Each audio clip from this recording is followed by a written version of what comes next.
Hi, it's Lee and welcome to the Tesla Economist. The stock price is still recovering nicely. Okay, a minor setback today with the Fed. They have paused rates, but didn't want the markets to party just yet, as they wanted to keep the possibility of more rate hikes may still be looming ahead, which I think was just a way to keep the markets in control and inflation somewhat. But zooming out a bit and jotting other stocks and potential macros, it really isn't impossible. Tesla could even hit all-time highs this year. Okay, personally, I think that is a stretch, but there is obviously a chance. It's a possibility. But whatever high for the year we see, I think it fundamentally comes down to one major event, the Cybertruck. The market is more concerned with big, shiny things, and the Cybertruck is certainly that. Remember, in the short run, the market is a voting machine, but in the long run, it's a weighing machine, and Cybertruck gets a lot of votes in popularity, so will do wonders for the stock price. Everyone wants to know about the Cybertruck. I was listening to a Twitter Spaces the other day, and for probably about 15 minutes, they were talking about how the Cybertruck will be able to travel on water. This was a Tesla investing related Spaces. In fact, they were possibly talking about it longer than 15 minutes. I had to switch off as it wasn't really relevant. And they know that too. They just want to talk about the Cybertruck and its potential possibilities. It has investors and consumers in awe of what capabilities it might have. How will it be propelled and steered through water? A feature Elon just dropped cavalierly, but ripe for speculation on the possibilities. Elon saying there are many other great specifications to still be revealed that will blow us away. Is the air suspension going to become some sort of propellant that will power the Cybertruck through water? One of these speakers was even saying he hopes he can use it to go fishing. I think that might be some serious overreaching, but that's my point. The build-up to this car is getting people so excited, their minds are wandering, and have perhaps gotten away from them somewhat. But if any vehicle is ever going to impress consumers or investors to never-before-seen scales, then this is the one. If the Cybertruck in production really makes the stock run, then how far could it really go? What is fair? Obviously, it's been somewhat priced into the stock already, but also obviously seeing it in production will make it go further. For example, imagine if we saw it on the production line tomorrow. How much do you think the stock would jump?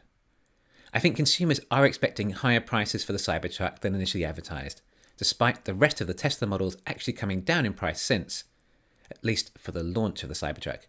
There are likely plenty of consumers who would pay a fortune to have one of the very first Cybertrucks before everyone else. Likely before many, if production rates are going to be low to start with. Maybe only 30 to 50,000 by this time next year. It would still be an exclusive, rare car that people would pay a premium for. And perhaps you were one of the first lucky 10,000 to order and will be able to get one early. But perhaps you also only budgeted $50,000 for your Cybertruck, and maybe the price is initially $100,000. So rather than the first come, first serve basis, it will be a first afford, first serve basis. Doesn't that sound likely? At least based on how they launched the Plaid, even raising prices further if they misjudge demand. I would guess out of the 500,000 reservations, then I'm sure 50,000 of them would be willing to pay $100,000 to have this car early. But we also know this car will not be as low a cost to build as we initially thought. I think for marketing purposes, Tesla really need to offer the most range from an electric pickup truck, i.e. more than Rivian or 400 miles. I would guess Tesla can possibly achieve this with a 120 kilowatt hour battery. Possibly more is required. The Cybertruck should weigh less than the Rivian though, according to manufacturing experts. Now, those batteries are not going to be Tesla's low-cost in-house cells at around $70 a kilowatt hour. If they're using Panasonic cells, which may even be 2170s to start with in order to get enough energy density, then they're going to cost more like $120 a kilowatt hour. But if they're using 2170 cells, then it's no longer a structural battery pack, which may mean the gigapress might not fit in.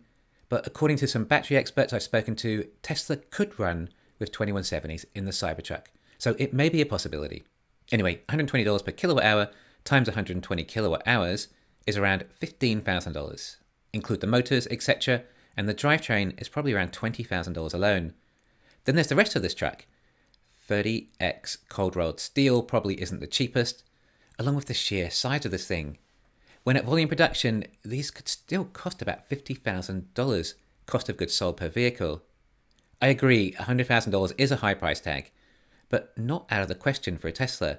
Look how expensive the Plaid was, and the Cybertruck is arguably more of a vehicle than that. But when production ramps, then perhaps it will come down to about $70,000, possibly with a smaller battery.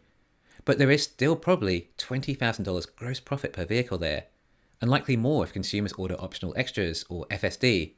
Who knows, perhaps $25,000 gross profit is not out of the question for the Cybertruck, at least when production costs possibly come down a bit. And it sounds like 350,000 units a year is perhaps the target for production within time. Well, at $20,000 gross profit per vehicle, we would get $7 billion total gross profit. It may take until the end of 2025 to see that run rate, and if by that stage we do have low-cost 4680 sales, then the profit might even increase slightly too. Well, we all have our own idea of how much profit each Cybertruck might be capable of, but the consensus out there is that it will be high, and lots of reasons to support it. I mean, bear in mind the competition are spending a fortune to build their electric pickup trucks, and they're still in small production quantities. We're talking about something like 1/4 the cost of production compared to where Rivian is right now, and Tesla might reach that level by the end of next year. And I hate to say it for Rivian, but they don't really show any signs or reasons for improvement. Just a massive cash balance to keep them afloat until some hope of magic occurs for them, perhaps pivoting to solely making electric Amazon delivery vans or something. Anyway, if we see $7 billion additional gross profit from the Cybertruck, perhaps by the end of around 2025, from this vehicle, and we place a PE ratio of 50 on it, then that is an additional $350 billion in market valuation. A PE 50 may sound high, but we have FSD potential for this car with tons of potential applications. Of course, it may very well be used by the military too, along with police departments. Like I said, there's a lot of application for this revolutionary new vehicle. Given that some of that is valued in today's stock price already, and it would still take over 2 years to see these profits, then looking at the fundamentals, the Cybertruck shouldn't really push the stock price much higher than 20% where it is today when it starts production, or perhaps only 10%. But I would guess that if it did start production, the stock price would shoot up more than that, seeing the progress. Does that make sense? Well, possibly yes, because the Cybertruck is more than just one additional model. It represents Tesla as a company and demonstrates another example of the fact it does set out to achieve what it says it will, albeit a couple of years or so delayed. It then reassures investors that they can achieve all the other projects in the pipeline, and some are worth much more than $7 billion a year. The Cybertruck is a big, shiny icon representing Tesla's future, demonstrating outstanding engineering feats, using an absolutely insane megapress and a bulletproof outer skeleton with unbreakable glass. It adds to the story. It gives more confidence in Tesla's Gen 3 platform. If Tesla can build a Cybertruck, then they can definitely do Gen 3. I mean, what is so advanced about Gen 3? It's just splitting up the production process and joining them all back at the end like Lego. It doesn't require bending and reshaping 30x cold-rolled steel. It seems simple, for lack of a better word. It feels like an obvious way to make a product as big as a car. I mean, I don't entirely understand how it saves so much on cost yet, as it presumably uses all the same materials, aside from less copper with the 48-volt system. I think most of the cost savings will come down more to the actual design. I think it could even look more extreme than the Cybertruck, or up there, designed around engineering rather than aesthetics, yet will still look revolutionary cool.